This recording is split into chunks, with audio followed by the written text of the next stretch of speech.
Hi, I'm Greg and I'm from elusivemedia.uk, and a couple of years ago I did a video talking about how you could use a Ronin RSC or an SC2 with a run and gun style camera like Panasonic HCX 2000. It was quite popular. There's a link below in the description which will take you to it if you want to refresh your memory. Now the point of this video is to go from using the Ronin gimbal with a big camera to using the Ronin gimbal with an extremely small camera, something like the Sony RX0. Now this is a camera that weighs about 100 grams. It's a full metal.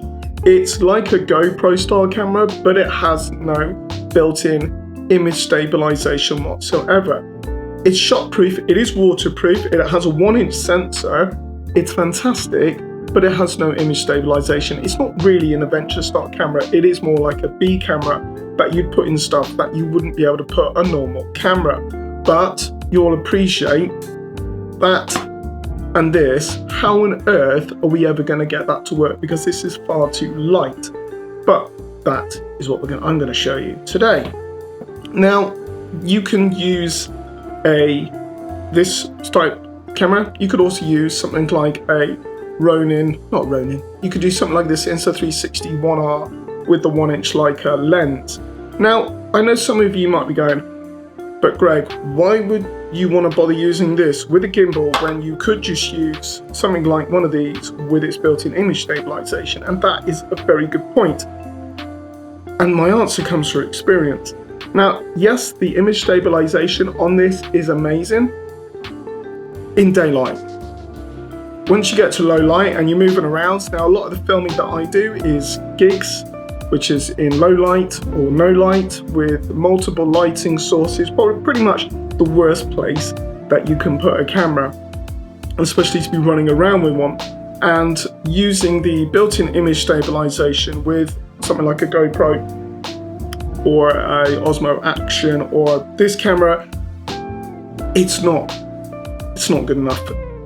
Daylight, absolutely faultless, cannot fault it in any way whatsoever, but the moment you get to real low light, it's not up to the task. So that is why I'm talking about using these type of cameras with gimbals. Let me just put that down there for a second. So to begin with, some of you might have noticed I got an Osmo Mobile. Now initially I did buy this to use with this camera because I knew that it didn't have the image stabilization. But you'll appreciate, first of all, you've got a camera, you've got a mount that is designed for holding a phone, so that's not going to work. So I then had to invest in something like this, which is actually made for this camera, so you can attach the camera to this plate.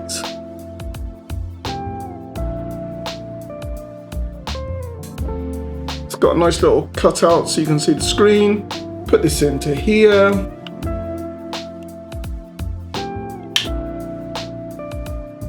But all the weight is still down this end, and this won't come out any further, so I've then had to use a counterweight battery. You'll notice there's a piece of Velcro here to attach that to, and it will just about balance. Downsides, well, first of all, if you're going to hold the gimbal like this, that gets to the shot, so you've either got to crop in, which isn't ideal, or you're going to have to basically hold it like a suitcase, which means you've only got tilt, you don't have pan once you're holding it in a suitcase style grip. And also all the functionality down here is really designed to be used with the app and your phone, because really that's what it's for. So yes, I have used it, I have got good results out of it. I did some stuff for YouTube studios in London a few years back, and it worked quite well. However, as I've already explained, there are limitations with it, which is why once I got to the Ronin, I was like, I've got to get this to work, because I did have a DJI Osmo, the original one, and I used that a lot and it was really, really good, but this has got such a big sensor on it for such a small camera. I was like, I'd be foolish not to try and get this to work. So let's have a look at this. I'm just going to take this apart.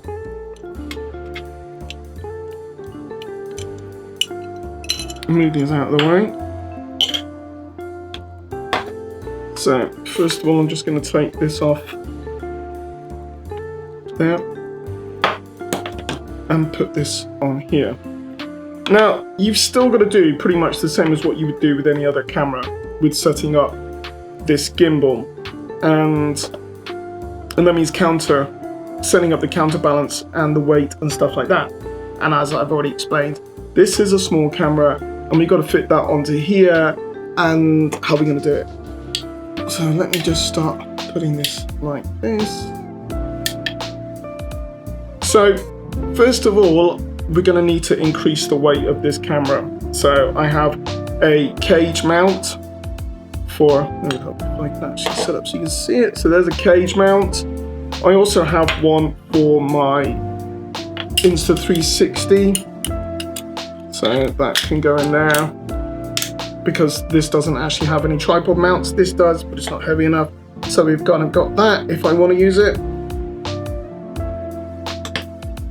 So I'm going to put this into here.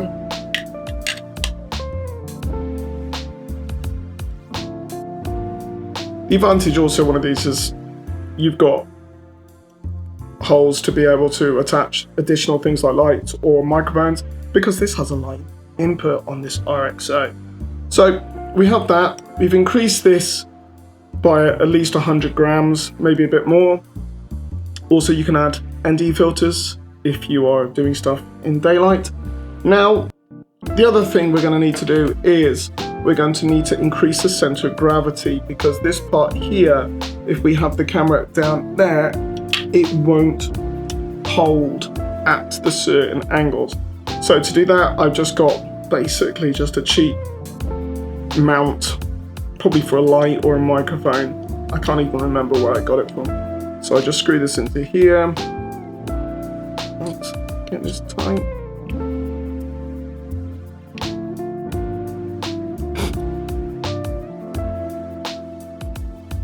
So the other thing we've got to do is we've got to make sure that we've got all the bits on it that we need. So I'm going to set up this little end bit which protects the connectors and also the card. And you might be saying, why are you using this? And all will become clear in a minute. I'm going to put the tripod mount of a sort, put it so it's pointing the right way.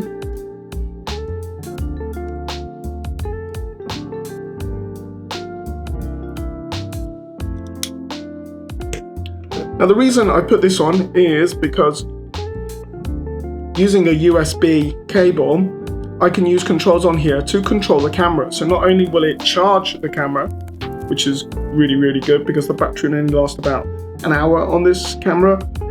You can do your record, start, stop. You can also assign the wheel at the front here to control certain things on the camera. Now this camera has a fixed focal length and it also has a fixed aperture, but I can set it to either change the ISO or the shutter speed.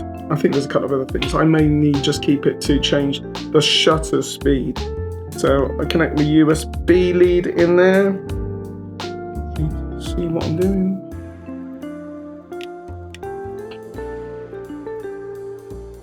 Put that on there. Let's move this around here.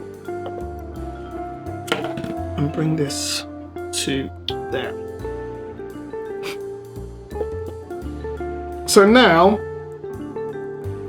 what I also tend to do sometimes is I might need to put an additional weight here just to counter this a bit better. But you'll see, actually, we probably don't actually need it.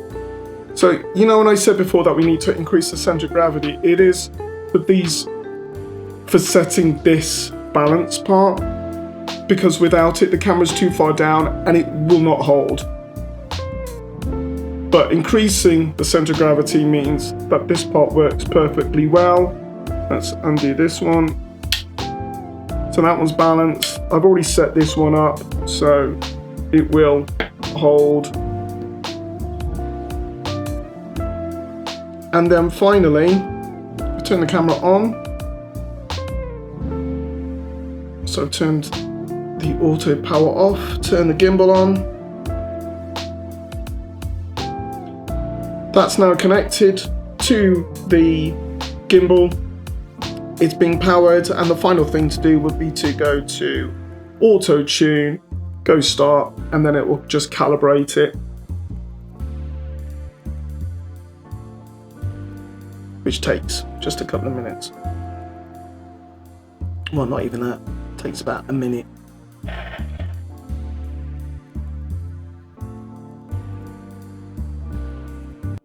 And we just come out of that.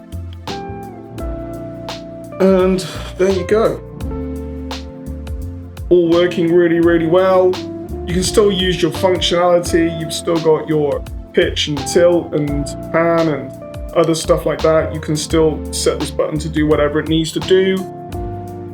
And you can just leave this running. Your only limitation now is just the size of your memory card, not your batteries. And to be honest, you don't even need to actually touch the camera at all.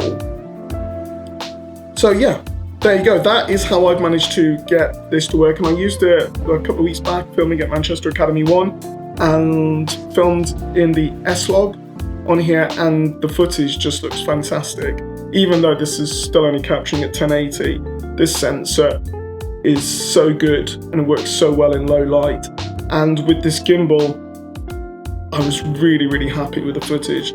Now, yeah, I could have used something like my Blackmagic cinema camera, but you'll appreciate that is a lot heavier, and holding this for 2 hours is quite a workout. So you're going to want to minimize or reduce the load as much as possible. So there you go. Let me just put this back on the table. That is how I use the Ronin SC2 with a small adventure GoPro style camera, and just minimize all the shake. And I've basically extended the use of this camera considerably, because previously I was either A, using it in daylight, or using it in a fixed location. Now I can just attach this to here and off I go, doing whatever I need to do. So if you have any questions, write in the comments beneath. I will do my best to answer them and see how you get on. If you've got one of these, and you've got one of these, and you do a lot of stuff in the dark, not like that, this is a way of being able to extend your usage, because I thought I'd have to get another Osmo Pocket 2, which even that doesn't have the same size sensor, so I would have been buying something I already have, which isn't as good as what I already have. So this has saved me money and also extended the use of the resources I currently have. Thank you for watching. Subscribe to the channel and write stuff down if there's anything else that you'd like us to talk about. Alright, see you soon.